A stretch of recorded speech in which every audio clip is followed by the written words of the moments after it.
So I was just channel hopping and I came across a Brexit debate, and I would have skipped on, but I saw that it was from my city. It was from here in Sunderland, specifically at the Fish Quays, which is about literally a mile from here. So obviously that local aspect caught my attention. Sunderland voted to leave. I forget the exact proportion, but it was by quite a significant amount. And that didn't particularly surprise me because in predominantly working class Labour cities, there is actually a lot of Euroscepticism. That's always been the way. You'd probably see a similar situation in places like Middlesbrough, Rochdale, Birkenhead. So I'm not surprised by that. But Sky News, to their credit, they got a pretty 50-50 audience in order to have a fair debate. I didn't watch this from the start. I caught it about halfway through, and they done this thing. They gave the people little devices. They looked at calculators to press one or two depending on what they thought about a particular question. Um, there's a few angles I want to take with this. First, I have a confession to make. I'm a pretty politically minded person, but Brexit is the one major issue, and it is a major issue that I am genuinely uncertain about. I mean, I don't regret my vote. I voted Remain, and I don't regret that for a second. That's my gut feeling. That was the right choice, and I struggle to see anything that positive that has come from our decision to leave the European Union so far. But I'm not a lover of the EU as an institution. I think there were reasonable points made on both sides in this debate from individuals. It was a pretty civil debate. I mean, you could tell there was tensions in the room because people obviously it's an effect that cameras have. People tend to be quite civil when they know that cameras are on them. I'm not sure if the debate would be that civil if the cameras weren't there, but that's an effect that cameras seem to have. Um, I'll come to the things that I'm uncertain about in a minute. But anyway, the confession I want to make, like I say, is that I feel ignorant about Brexit. I honestly feel ignorant. I feel like I don't know as much as I should know about these issues. And I honestly don't know what's the best way forward. I am pretty adamant that no deal would be reckless. People say it would be temporary pain, it would be maybe a temporary recession, as if that's a small thing. Um, One issue I do take with the Leave side is whenever these things are brought up, they immediately get this knee jerk reaction like, oh, it's scaremongering.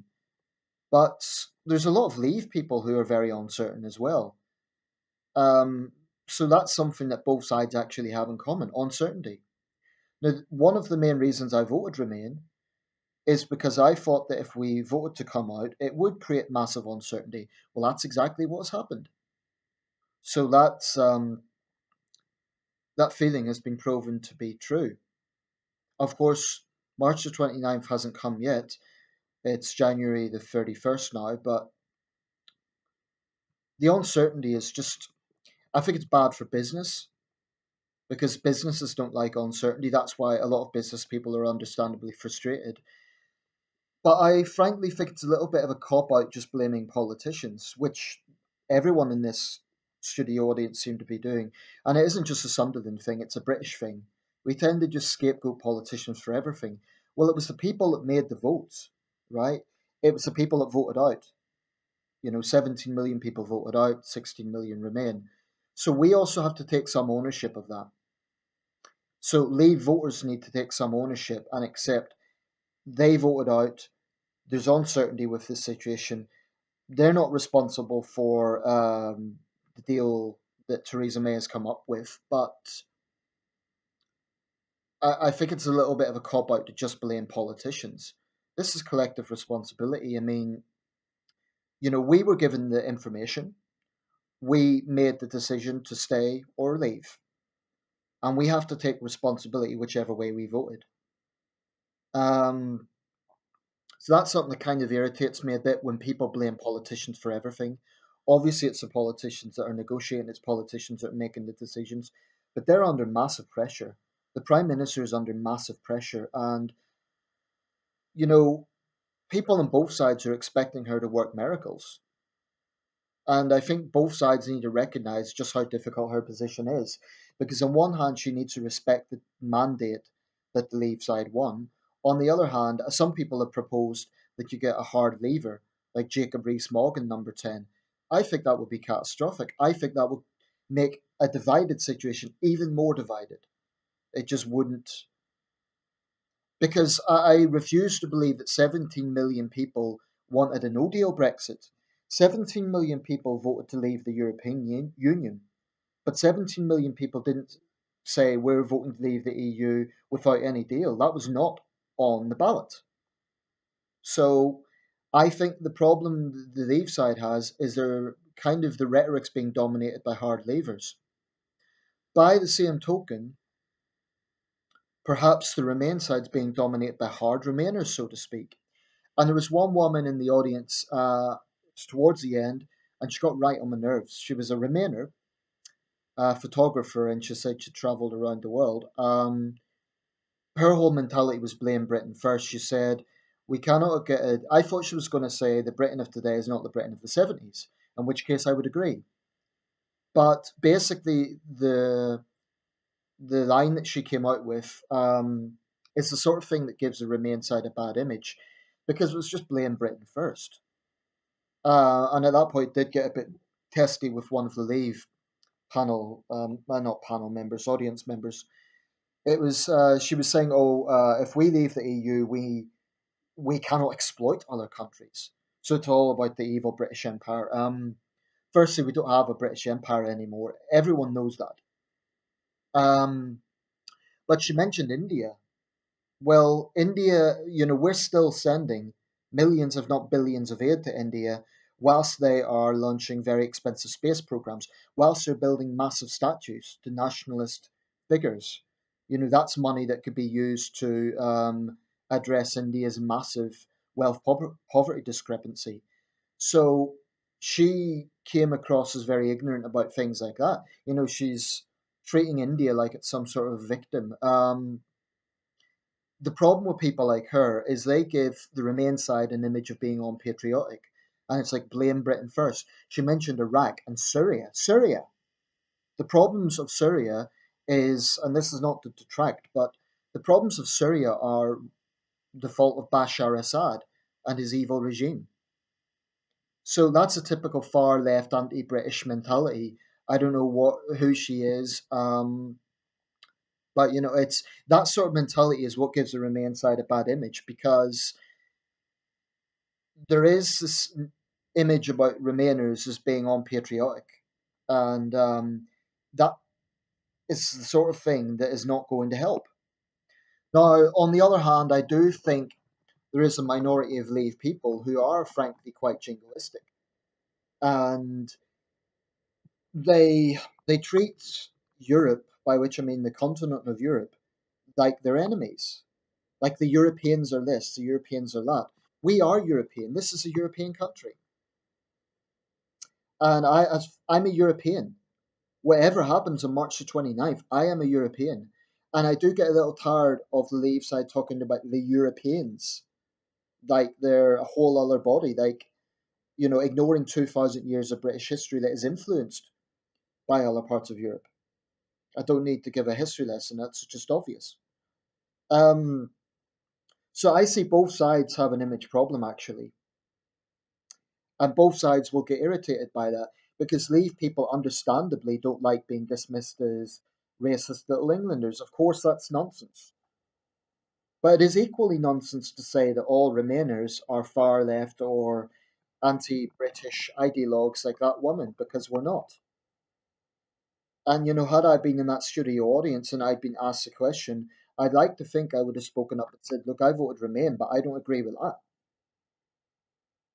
It's the sort of nonsense that, like I say, makes the Remain side look unpatriotic. I love the United Kingdom, and I will continue loving the United Kingdom after March the 29th.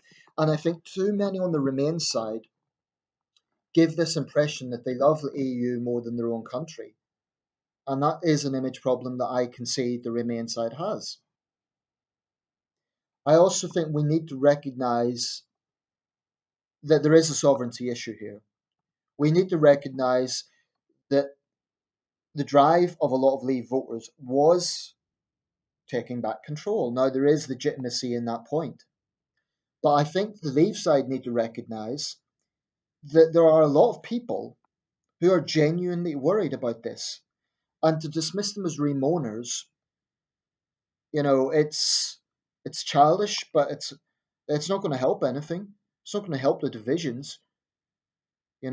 Instead of dismissing people as remoaners and just telling them to shut up, why don't you actually address some of the concerns and say, look, you don't need to worry, that isn't going to happen. But the point is, we don't know. We just don't know. I mean, the idea of a no deal Brexit, there was a fireman, and he made a point. He was a trade unionist, so obviously he's got vested interest, but it's a legitimate point. A lot of the protection for workers in this country is ensured by EU legislation as well. So if we leave the EU with no deal and we cut off all those arrangements, that could roll back to regression, as another man pointed out in the audience. I think there's a legitimate concern in that. I think a lot of hard leavers, not all of them, but on the political front, a lot of hard leavers are pretty right wing conservatives, like Jacob Rees-Mogg, who, if they had their way, there would be no minimum wage. There would be pretty much no workers' rights whatsoever. And I'm not a socialist, but I have a big problem with that. And it's why I've never voted Conservative, because right wing conservatives basically don't care about workers' rights. And this is something that the EU has protected a lot of people in a lot of areas. If we leave with no deal, I am concerned that those sort of things will roll back. Now, as the host pointed out, well, for example, clean beaches. That's something we can keep clean beaches whether we're in the EU or not. Unlike some Remainers, I don't think after March the 29th we're going to implode. I don't think it's going to be a dystopian situation. But I'd be lying if I said I wasn't worried. I am worried. I am worried. And it's all very well for the Leave side to say, oh, but it's all scaremongering and none of that's going to happen. They don't know that. They don't know that for sure. And the usual retort is, oh, we were fine before the EU. But the point is, we did have an empire at that time. It was a different world. So I think both sides need to have a little bit of self reflection. The Remain side need to understand why there are contentions against the EU. And I actually share a lot of those contentions. I do think that there are bureaucrats in Brussels who are very arrogant and they don't listen to people. And their arrogance is what's destroying the European Union, not just in Britain. There's Euroscepticism rising in other countries as well. But the Leave side, I think, need to accept that when people raise concerns, that's not remoaning, that is genuine expression of concerns. It's not the same as questioning the result. In fact, I haven't heard a Remain person actually say, oh, the result was fixed or something like that. Most Remain people acknowledge that the Leave side won. As for another referendum, I don't know about that. I'm not convinced by it. I'm not dead set against it. I've heard persuasive arguments for another referendum, but I can see problems coming from that. One of them being that if there's another referendum on the EU, then the Scottish nationalists will argue, oh well, we should have a second referendum now. And referendums by nature cause division. That's what we've seen from this. So presumably another referendum will cause even more division. I think a general election likewise will cause division. So there's three areas that I don't think will help this.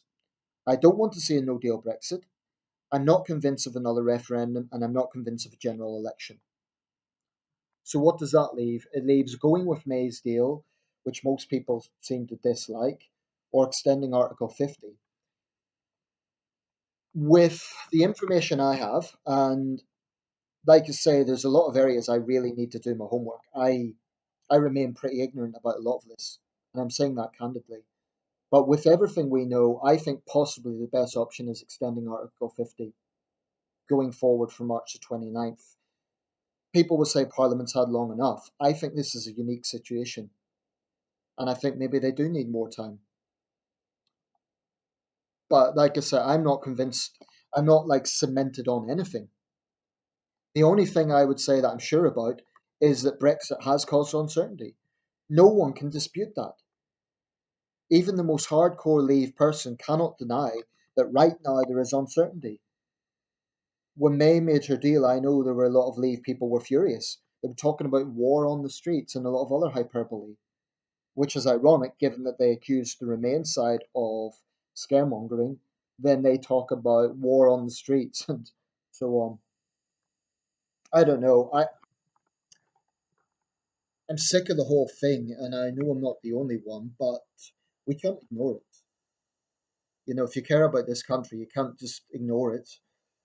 And there's other things going on. I believe Brexit distracts us from a lot of other things that are important, such as our relations with China, how we deal with that situation. I mean, right now we should be vocally defending our Canadian allies, and because we're so focused on Brexit, we're not doing that. So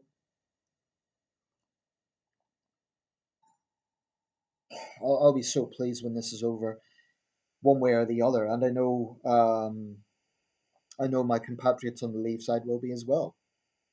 Final few words. There are going to be tensions, there's going to be heated arguments, that's probably unavoidable, but I don't regard 17 million Leave people as the enemy. And I would hope that they don't regard me as someone who voted Remain, as the enemy. This is probably the most divisive issue in some ways in modern British history. And that's damaging this country. I mean, we could look back retrospectively and think, was it wrong for David Cameron to call the referendum? But the Leave people would obviously they would contend that. But I do think it shows that referendums are by nature divisive. I know Emmanuel Macron has pointed to this divisiveness against having some sort of referendum on the situation in France. I don't know. I just don't know. But I do want to make a point. Anyone else that watched that debate, that woman, the photographer, she does not represent all Remainers. I love my country, and I take issue with those that blame Britain first for everything. That is a very ignorant worldview. It's a worldview that ignores the fact that a country like India is spending millions on its space program, whilst we still give India aid. That sort of blame Britain first mentality, I have no time for. By all means, we should accept the darker side of our past, but that sort of nonsense, and there's too many Remain people who have that mindset. They think Brexit is one big, excuse me, they think Brexit, oh, it's just all the racists. No, it's not. It's not little Englanders. It's not. You can't dismiss 17 million people that way. But by the same token, I would say to the Leave people, you can't dismiss 16 million Remain voters as liberal elites or unpatriotic. That is also not the case. And I've said this time and time again when I've made these sort of videos. I'm approaching 20 minutes, so I'll round this up. I just don't know.